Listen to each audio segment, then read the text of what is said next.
우리는 앞서 배를 타고 아소에서 바울을 태우려고 그리로 가니 이는 바울이 걸어서 가고자 하여 그렇게 정하여 준 것이라. 바울이 아소에서 우리를 만나니 우리가 배에 태우고 미둘레네로 가서 거기서 떠나 이튿날 기우 앞에 오고 그 이튿날 사모에 들르고 또 그 다음날 밀레도에 이르니라. 바울이 아시아에서 지체하지 않기 위하여 에베소를 지나 배 타고 가기로 작정하였으니 이는 될 수 있는 대로 오순절 안에 예루살렘에 이르려고 급히 가미러라. 바울이 밀레도에서 사람을 에베소로 보내어 교회 장로들을 청하니 오매 그들에게 말하되, 아시아에 들어온 첫날부터 지금까지 내가 항상 여러분 가운데서 어떻게 행하였는지를 여러분도 아는 바니 곧 모든 겸손과 눈물이며 유대인의 관계로 말미암아 당한 시험을 참고 주를 섬긴 것과 유익한 것은 무엇이든지 공중 앞에서나 각 집에서나 거리낌이 없이 여러분에게 전하여 가르치고 유대인과 헬라인들에게 하나님께 대한 회개와 우리 주 예수 그리스도께 대한 믿음을 증언한 것이라. 보라, 이제 나는 성령에 매여 예루살렘으로 가는데 거기서 무슨 일을 당할는지 알지 못하노라. 오직 성령이 각성에서 내게 증언하여 결박과 환난이 나를 기다린다 하시나 내가 달려갈 길과 주 예수께 받은 사명 곧 하나님의 은혜의 복음을 증언하는 일을 마치려 하면은 나의 생명조차 조금도 귀한 것으로 여기지 아니하노라.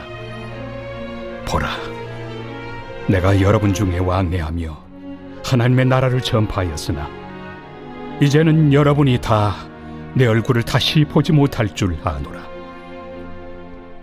그러므로 오늘 여러분에게 증언하거니와 모든 사람의 피에 대하여 내가 깨끗하니 이는 내가 꺼리지 않고 하나님의 뜻을 다 여러분에게 전하였습니다. 샬롬, 여러분 반갑습니다. 오늘도 큐티로 기막힌 하루를 시작하도록 인도하신 하나님께 감사하게 되는 새벽입니다. 오늘은 사도행전 20장 13절부터 27절까지의 말씀을 하나님께서 우리에게 허락해 주셨습니다. 먼저 13절부터 16절까지의 본문에서는 사도 바울이 일행에서 빠져나와 홀로 있는 시간을 선택하여 아소까지 가는 것을 소개하고 있습니다.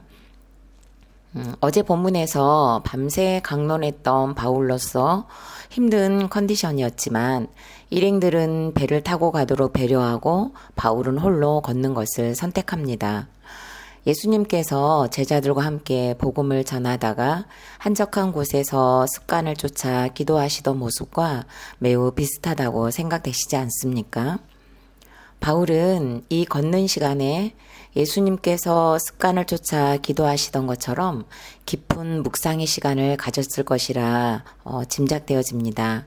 몸도 마음도 지쳐 있었지만 어느 때는 함께 있어서 서로의 마음을 주고받으면서 에너지가 충전이 되는 때도 있지만 때로는 홀로 있는 시간을 통한 묵상을 통해 자신을 되돌아보면서 힘을 얻는 경우도 있습니다. 뿐만 아니라 바울은 아소까지 8시간에서 9시간 정도로 시간이 걸리는 거리를 걸어가면서 이렇게 홀로 있는 걷는 시간을 가짐과 동시에 다시 일행들을 아소에서 만나는 시간부터는 될 수 있는 대로 함께 오순절 안에 예루살렘에 급히 가려고 했습니다. 왜냐하면 그 전에 이미 고린도에서 석 달 동안 머물다가 예루살렘으로 배를 타고 가려고 했지만 유대인들이 바울을 죽이려는 음모를 알게 되어 부득불 육로로 돌아가는 것을 선택했기 때문입니다.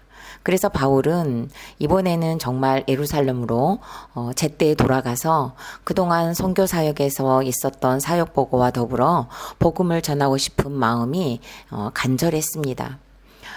그러는 가운데서도 바울은 일의 우선순위에 대하여 분명한 사람이었다고 생각합니다. 복음 사역을 위해 홀로 있는 시간이 필요하면 그 시간을 반드시 확보하되 우격다짐이 아니라 공동체를 배려하는 마음으로 시작하고 그 시간이 채워지면 다시 공동체와 합류함에 있어서 지체하지 않는 탄력 있는 일상을 살아내는 사도의 모습을 보여줍니다. 바울은 복음이 우선순위였기 때문에 지체할 수 없는 만큼 홀로 있는 시간을 확보했고, 복음이 우선순위였기 때문에 합류하는 것에는 더더욱 지체함이 없었습니다.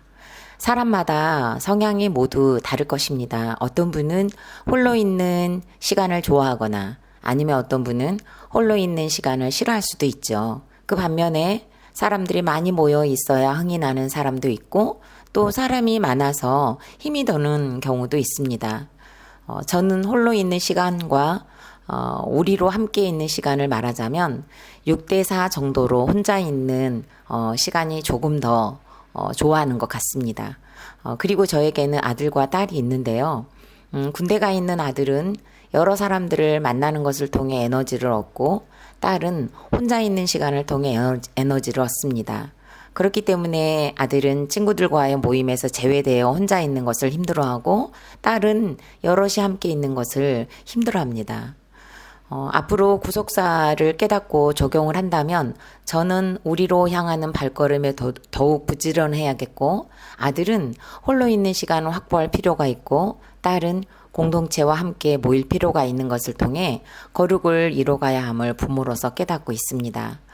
질문해 보겠습니다. 여러분은 혼자가 좋습니까? 우리가 좋습니까?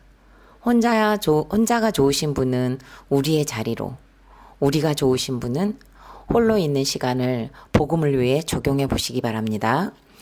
이제 바울은 밀레도까지 급하게 오느라고 에베소에 들리지 못했기에 에베소의 장로들을 청합니다. 마음으로 너무도 가고 싶었던 에베소 교회였지만 상황이 여의치 않았기에 둘러보지 못한 안타까움을 장로들을 통해서라도 전하고픈 바울의 에베소 교회를 향한 사랑의 마음이 담겨 있습니다. 바울은 장로들을 청하여 지난 3년간의 자신의 삶을 회고하면서 설교를 시작합니다. 18절부터 21절까지의 말씀에서 바울은 에베소에서 어떻게 복음 사역을 했는지를 설교할 때 바울의 설교를 듣는 장로들은 지금 바울의 삶을 듣고 있는 것입니다. 그동안 에베소에서 바울이 삶으로 보여준 간증과도 같은 고백인 것이죠. 19절에서 유대인의 관계로 말미암아 당한 시험을 참고 주를 섬겼다는 것은 유대인의 관계에 바울 자신도 흔들렸다는 것을 고백하는 의미가 내포되어 있습니다. 3년 동안 함께 복음을 위해 희노애락을 경험했던 장로들에게 바울은 자신의 연약함을 지금 고백합니다. 이렇게 자신의 연약함을 고백하는 것은 장로들에게만 하는 것이 아니죠. 이 장로들에게만 하는 고백이 아니라 바로 에베소 교회를 향한 바울의 고백인 것입니다. 앞으로도 얼마든지 에베소 교회의 이러한 시험과 관계가 필연적으로 따를 수 있기에 바울은 에베소 교회에 이 사단의 관계로 말미암아 당할 시험을 잘 인내하고 주를 더욱 섬길 것을 자신의 고백만으로 끝내지 않고 에베소 교회를 향한 사랑의 권면으로 나타나고 있습니다. 이런 바울의 간절한 권면과 당부가 있었기에 후에 에베소 교회는 요한계시록 2장 2절부터 3절에 보면 내가 내 행위와 수고와 내 인내를 알고 또 악한 자들을 용납하지 아니한 것과 자칭 사도라 하되 아닌 자들을 시험하여 그의 거짓된 것을 내가 드러낸 것과 또 내가 참고 내 이름을 위하여 견디고 게으르지 아니하는 것을 아노라 라고 사도 요한의 칭찬을 들을 수 있었습니다. 저는 지난주에 설교를 준비하기 위해 교회를 오다가 저희 교회 집사님 한 분을 만났습니다. 이 집사님은 몇 년 전에 다니고 있던 그 교회 담임 목사님의 권유로 이혼을 하신 상태로 힘들어 하시다가 저희 교회를 방문하셨는데 저희 교회에서는 가정은 지킬 만한 가치가 있다고 하면서 절대 이혼 불가를 외치니 얼마나 놀라셨겠습니까? 제가 알기로 이 집사님은 처음 저희 교회에 오신 날부터 이혼한 것을 회개하며 예배 시간마다 눈물로 예배를 드리는 모습을 종종 배웠습니다.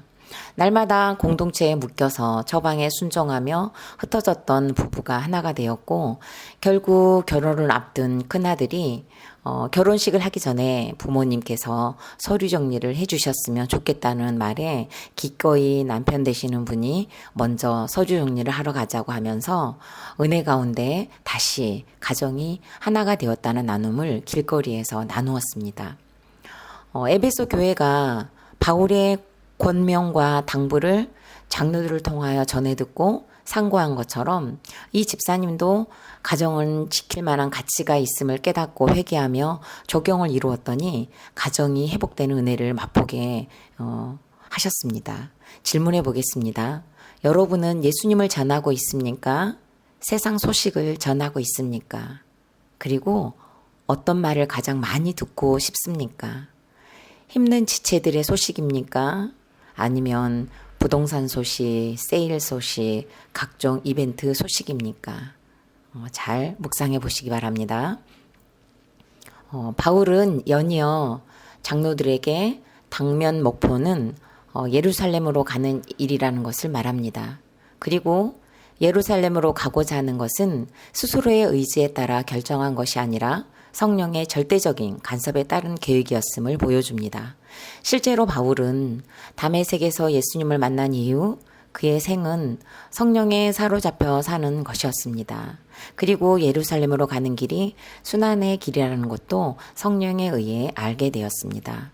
그렇지만 그는 그렇다고 억지로 순종한 것이 아니라 자발적으로 성령의 뜻에 순종했다는 것을 말해줍니다.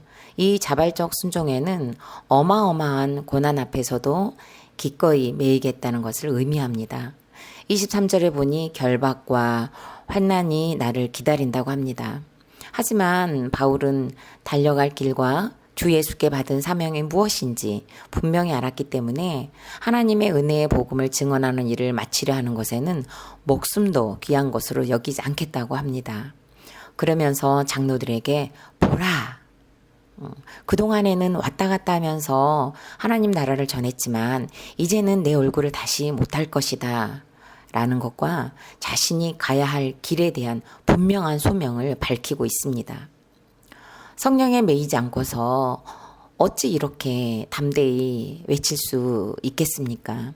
정말 바울을 바울답게 사용하시는 하나님의 은혜를 보는 장면입니다. 이렇게 결박과 환난이 기다리고 있는 예루살렘으로 갔기에 로마의 복음이 전파되고 세계 복음화가 이루어졌고 지금 우리에게까지 복음이 온 것이 아니겠습니까? 기복에서 팔복으로 가는 우리 공동체는 이제 하나님께서 환경으로 매이게 하신 것이 무엇인지 묵상하면서 그 매인 환경을 허락하신 하나님을 100% 옳다고 고백하게 되었습니다. 오늘 바울도 성령에 매였다고 했습니다. 우리는 성령의 매인 환경이 무엇인가 특별한 것 같지만 사실 그렇지 않습니다. 평범한 일상을 잘 살아내는 것이 성령의 매임이고 오히려 복음을 위해서는 이렇게 바울처럼 결박과 환난이 기다리고 있을 때가 더욱 많습니다. 그럼에도 불구하고 공동체에 묶여서 한 걸음씩 오늘을 살아내는 적용을 하면서 살아내고 있는 것이죠. 사실 우리는 정확하게 어떤 일이 일어날지 모르고 가니까 가게 되는데 오늘 바울은 알고 가는 길이었기에 담대함도 무장되기도 했겠지만 얼마나 두려웠을까라는 생각도 하게 되었습니다. 어쩌면 바울도 두려움이 올라오면 성령에 매여서 그 두려움을 누르고 다시 두려움이 올라오면 성령에 매여 누르는 일상을 살았기에 생명을 아끼지 않고 달려갈 길을 마칠 수 있었을 것입니다. 우리는 결박과 환난이 오면 알면 알아서 두렵고 모르면 몰라서 두렵습니다. 그러나 복음은 장차당할 환난이라고 했으니 결박과 환난이 있다면 성령의 매임이니 때가 잘 때까지 순종하고 평안하면 더욱더 말씀 앞에서 장차당할 환난을 맞설 준비로 무장해야 할 것입니다. 저는 담임 목사님께서 우리들 교회를 통해 큐티 목회를 하기 전까지는 기복의 가치관이 훨씬 더 강하게 자리 잡고 있었습니다. 결혼할 당시 남편은 총신대학원 1학년이었습니다. 큰 교회 목회자 아내를 꿈꾸며 결혼했지만 남편은 학교도 그만두고 가장의 역할도 하지 않았습니다. 하나님께서 성령의 매임으로 허락하신 환경이라고 깨닫지 못하니 이혼하는 것이야말로 사는 길이라는 생각을 하게 되었던 것이죠. 집사님들과 위헌 작정 기도를 3번이나 할 정도였으니 정말 기가 막히지 않습니까? 구속사에 가치관이 없으니 성령의 매임을 사명으로 인식하지 못하고 벗어나려고만 할 뿐 매어 순종하는 것은 죽을 것 같고 손해보는 것 같고 제 인생이 망할 것 같았습니다. 그러나 살아계신 하나님께서 큐티를 허락하셔서 그 사건마다의 또 환경마다의 역할에 순종하지 못한 죄와 생색, 야망과 성공신앙, 연민과 옳고 그름이 충만한 죄가 있다는 것이 깨달아지니 제일 먼저 남편에게 고백한 말은 가정을 지킨 사람은 나인 줄 알았는데 하나님은 당신이라고 하신다고 하면서 버텨줘서 고맙고 미안하다고 진심으로 사과하는 것이었습니다. 그렇다고 남편이 지금 가장이 되어진 것은 아닙니다. 이제는 가장이지만 가장의 역할을 할 수 없는 시간에 매여 있다 보니 앞으로 가야 할 예루살렘을 어찌 가야 할지 사실 막막하고 두렵고 또 무섭기도 합니다. 분명 지금까지도 제 힘으로 오지 않았음을 알면서도 문득문득 두려움이 엄습할 때가 있고 염려와 걱정으로 낙심이 비집고 틈을 탈 때가 있습니다. 하지만 바울이 담대하게 장로들을 향하여 보라고 2번씩이나 외치면서 유언이다시피 한 바울의 설교를 들으며 저도 우리 공동체를 향해 이렇게 담대히 외치는 적용을 성령에 매여 할 수 있기를 소망해 봅니다. 질문해 보겠습니다. 여러분들에게 당한 결박과 환난은 무엇입니까? 이 결박과 환난이 성령의 매임이라는 것이 인정되십니까? 지금 그 결박과 환난에 나의 사명이 있음을 알고 오직 성령이 우리 인생의 후원자요 안내자임을 믿고 인내해 보시기 바랍니다. 오늘 마지막으로 8월 24일 보석상자입니다. 원래부터 좋은 집안은 없습니다. 예수 믿으면 로열 패밀리입니다. 자기의 약함을 마음껏 이야기할 수 있는 곳이 천국입니다. 아멘. 오늘도 큐티로 기막힌 하루를 살아내는 하늘가족 공동체와 이 방송을 듣는 모든 성도님들이 되시길 바랍니다.